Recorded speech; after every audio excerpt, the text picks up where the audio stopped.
So, welcome back to the sum of all things is equal to 1 with the law of 1. Um, an unexpected video 7 because my phone decided to turn off on me right when I was getting to near the end of video 6, which is going to be what this video is all about. The version of what didn't get put on because my phone decided to pitch the loaf. Anyway, we have our last equation, which summed up the law of 1, equaling 2 plus and minus 1, um, right, right here, plus and minus 1. So we have the maximum expansion and contraction of time multiplied by the micro and macro cosmic wave fields time standards, which is 1 times 10 to the negative 21. Those two multiplied together is equal to 1. 2,592 pi to the 4th power divided by 1,800 pi square is equal to 1.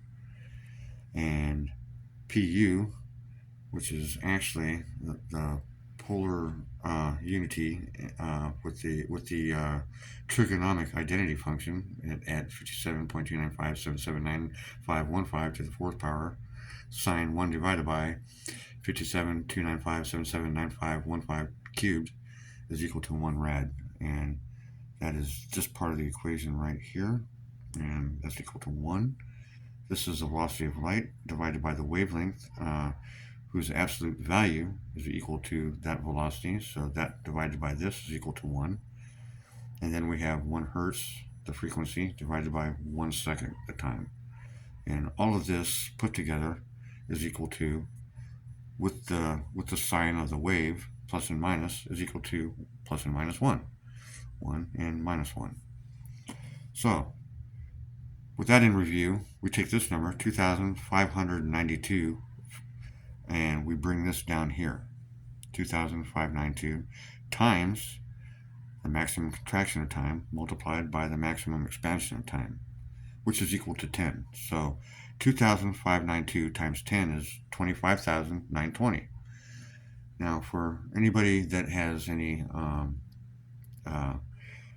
secret knowledge, ancient knowledge, 25,920 years has a significant value.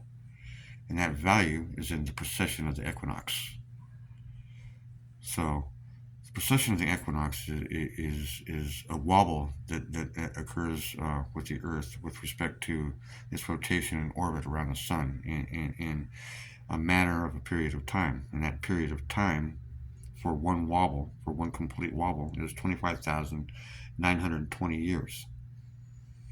If you take 25,920, and oh, by the way, that's in the esoteric circles, that's called 1 long year.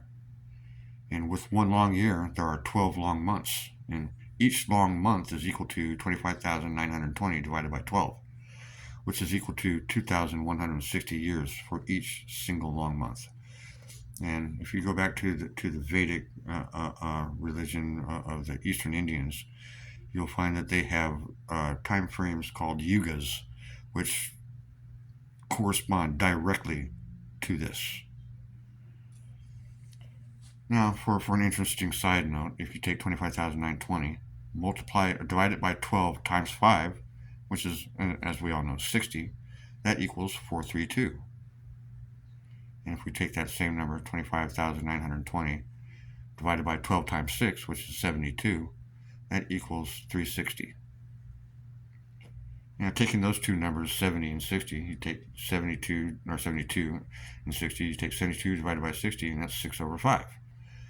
Which brings us to our equation up here. I have to go further. 6 over 5, so 6 pi squared over 5 pi. And this brings us to that same conclusion without the phi squared in the pi.